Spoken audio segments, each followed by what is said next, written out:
자, 여러분 안녕하세요. 우리가 매일 정말 아무렇지 않게 숨쉬는 이 공기 있잖아요. 이 공기가 온 세상을 만든 재료다.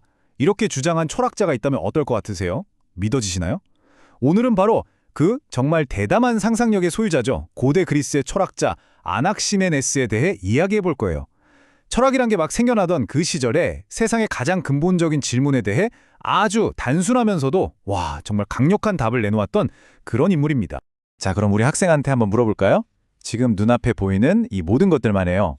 저기 푸른 하늘도 있고 우리가 딛고선 단단한 땅, 그리고 우리 자신까지. 대체 이게 다 뭘로 이루어져 있을까요? 어때요? 되게 간단한 질문 같죠? 근데 사실 이게 인류가 던진 가장 위대하고 또 오래된 질문 중 하나예요. 맞아요. 바로 그 질문. 이 모든 것의 근원은 도대체 무엇인가? 여기에 대한 답을 찾는 것. 이게 바로 고대 그리스 철학자들이 가진 첫 번째 미션이었어요. 세상을 막연한 신화가 아니라 어떤 이성적인 원리로 설명해 보려고 했던 인류 최초의 정말 위대한 도전이었던 거죠. 교수님, 그러면 아낙시메네스가 나오기 전에는 어떤 생각들이 있었어요? 아주 예리한 질문이네요. 바로 그의 스승이었던 아낙시만드로스라는 사람이 있었는데 이분은 만물의 근원을 아페이론이라고 했어요. 뭐랄까 한계가 없는 무언가라는 뜻인데 정말 멋진 아이디어긴 한데 딱 한 가지 큰 약점이 있었어요. 그 정체를 알 수 없는 아페이론이 도대체 어떻게 우리가 지금 보고 있는 흙이나 물 같은 걸로 변하는지 그 과정 자체를 설명해내지 못했다는 거죠. 바로 그 지점, 그 빈틈을 아낙시메네스가 파고든 겁니다. 자기 스승이 남긴 그 거대한 질문에 아주 명쾌하고 강력한 답을 내놓은 거죠. 그의 해답은 놀랍게도 우리 주변에 늘 있는 바로 이것이었어요. 네, 바로 공기입니다. 아낙시메네스는 이 세상 모든 게 단 하나의 예외도 없이 전부 이 공기 하나로 만들어져 있다고 선언합니다. 아니, 눈에 보이지도 않는 이 공기가 모든 것의 재료이자 시작점이라니. 정말 대담하고 놀라운 생각 아닌가요? 아니 교수님, 근데 바로 그게 궁금한데요. 이렇게 가벼운 공기가 어떻게 저렇게 단단한 돌멩이가 될 수 있다는 거죠? 이건 상상이 잘 안 가는데요. 이야, 아주 좋은 지적이에요. 바로 그거죠. 그 어떻게라는 질문. 이게 바로 모든 철학의 시작점이라고 할 수 있어요. 그리고 아낙시메네스가 정말 대단한 게 뭐냐면요. 바로 그 질문에 답할 수 있는 아주 구체적인 원리를 딱 제시했다는 점이에요. 자, 지금부터 아낙시메네스가 제안했던 세상을 움직이는 그 마법 같은 원리를 한번 들여다볼게요. 들어보면 정말 단순한데 동시에 아주 놀라운 아이디어입니다. 그 비밀은 바로 희박과 응축이라는 두 단어에 있어요. 아주 쉽게 말해서 공기가 옅어지거나 아니면 짙어지는 현상, 바로 그거예요. 아낙시메네스는 이 단순한 밀도의 변화가 우주의 모든 다양성을 만들어내는 핵심 엔진이라고 본 거죠.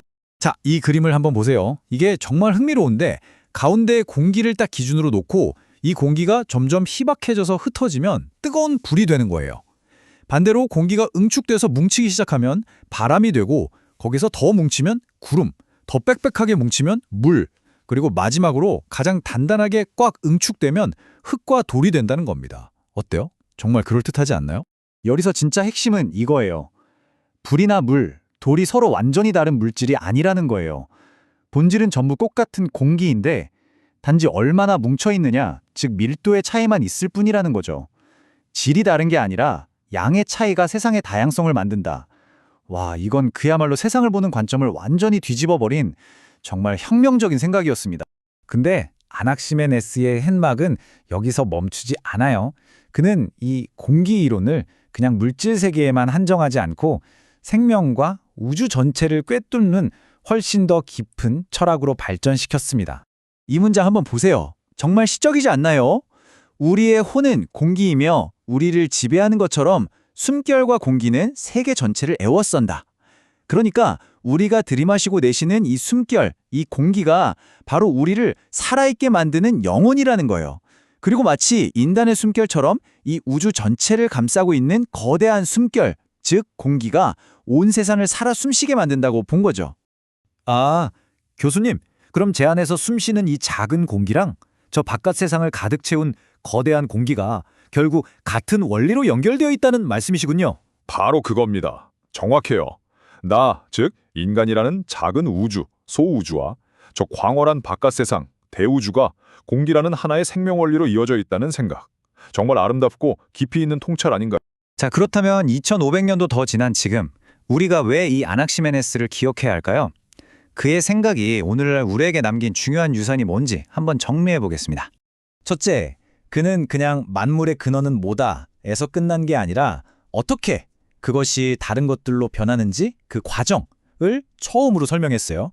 둘째, 그 설명을 막연한 상상이 아니라 밀도라는 우리 눈으로 관찰 가능한 현상에 근거했다는 점이에요. 이걸 통해서 세상을 하나의 통일된 시스템으로 보려고 했고 바로 이 지점이 훗날 과학적 사고방식의 아주 중요한 씨앗이 된 겁니다.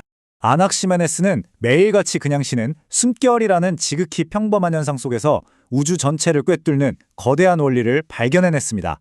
어쩌면 우리 주변에 있는 가장 당연한 것들, 그 안에 아직 우리가 발견하지 못한 위대한 진실이 숨어 있는 건 아닐까요?